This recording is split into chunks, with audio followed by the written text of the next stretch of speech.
শাহজাহানপুর থানা বিএনপি আয়োজিত বিএনপির ৩১ দফা এবং জনসম্পৃক্তি কর্মশালা অনুষ্ঠানে যোগ দিয়েছিলেন বিএনপির স্থায়ী কমিটির সদস্য মির্জা আব্বাস। সেখানে তিনি বক্তব্য রেখেছেন, চাঁদাবাজদের বিরুদ্ধে কঠোর হুঁশিয়ারি দিয়েছেন, বিএনপিতে কোনো চাঁদাবাজ অপকর্মকারীদের ঠাঁই নেই। পাশাপাশি বলেছেন যে বিএনপির উপরে সহজেই দায় চাপানো যায়। সেখানে তিনি তাদের দীর্ঘ ১৭ বছরের লড়াই সংগ্রামের ইতিহাসের কথা বলেছেন। তাদের অনেক নেতা জেল খেটেছেন, গুম খুন নির্যাতনের শিকার হয়েছেন একমাত্র ভোটার অধিকার প্রতিষ্ঠার জন্য। তিনি অপরাপর রাজনৈতিক দলগুলোকে দুষছেন। তিনি মন্তব্য করছেন যে কিছু লোভী রাজনৈতিক দল এবং রাজনীতিবিদ রয়েছে যারা মূলত কার্যত বিরোধী রাজনৈতিক দল নয়। তারা এই মুহূর্তে বাংলাদেশে যে নির্বাচন হবে সেটা চাইছে না, তারা নির্বাচনকে ভয় পাচ্ছে, তারা ভোটকে ভয় পাচ্ছে। এদের মধ্যে বিন্দুমাত্র দেশপ্রেমের লেশও নেই। এ সমস্ত কিছু বলে শেষ পর্যন্ত তিনি বলেছেন যে সংস্কারের কথা বলে নির্বাচনকে কোনোভাবেই পেছানো যাবে না।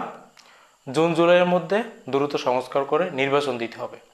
জুলাই অভ্যুত্থানে বিএনপির ৪২২ জন শহীদ হয়েছে।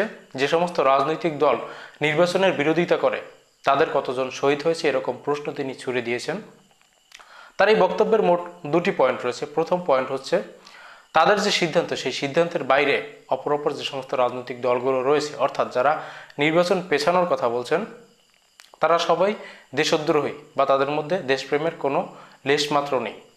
বক্তব্যটা জামাত আমিরের কিছুদিন আগের যে একটা বক্তব্য সেটার সাথে মিলে যাচ্ছে যে বাংলাদেশে জামাত ইসলামী এবং সেনাবাহিনী হচ্ছে একমাত্র পরীক্ষিত দেশপ্রেমিক, এর বাইরে আর কেউ দেশপ্রেমিক নয়।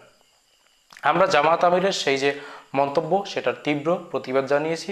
জামায়াত আমিরের সেদিনকার সেই বক্তব্য আর মির্জা আব্বাসের গতকালকের বক্তব্য একদম একই সুতোয় গাঁথা।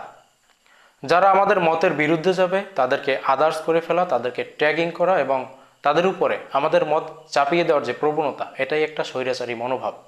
এটাই শেখ হাসিনার মনোভাব। শেখ হাসিনা যেভাবে সবকিছু আমাদের উপরে চাপিয়ে দিতে চেয়েছেন, ঠিক একইভাবে এখনও দেখা যাচ্ছে মির্জা আব্বাস আমাদের উপরে চাপিয়ে দিতে চাচ্ছেন তাদের সিদ্ধান্ত, জামায়াত আমির আমাদের উপরে চাপিয়ে দিতে চাচ্ছেন তাদের সিদ্ধান্ত।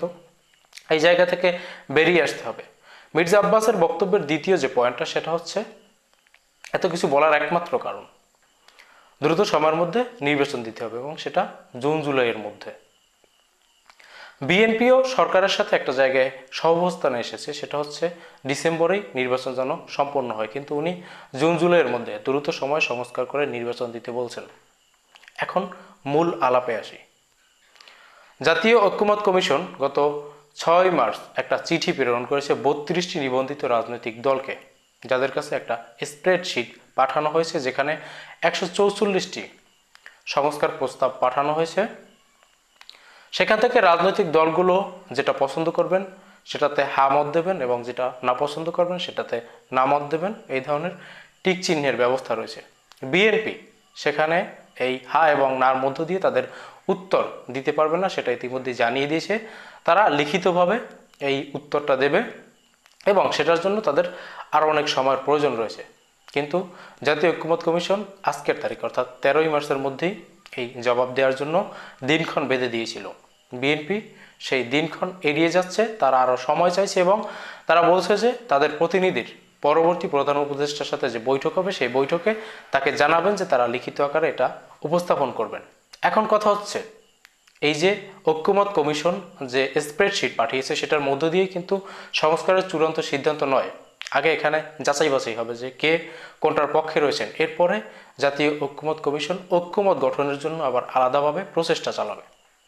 এখন শুধুমাত্র সিদ্ধান্ত জানানোর ক্ষেত্রে যে দিনক্ষণ বেঁধে দেওয়া হয়েছে সেটার বাইরে গিয়ে বিএনপি আলাদাভাবে সময় চাইছে। তারা তাদের সুবিধা মতো সময় চাইতে পারবে, সেটাতে কোনো সমস্যা নেই, কিন্তু অন্যরা কেন সময় চাইবে? অন্যরা নির্বাচন পেছানোর কথা কেন বলবে? আচ্ছা, অন্যেরটা অন্য বলছে, আমারটা আমি বলছি। কোনটা মানা হবে কোনটা না হবে সেটা সরকারের ব্যাপার, আমি দ্বিমত পোষণ করতে পারি, কিন্তু আমার মতকে অন্যের উপরে চাপিয়ে দিতেই হবে সেটা তো আমি বলতে পারি না।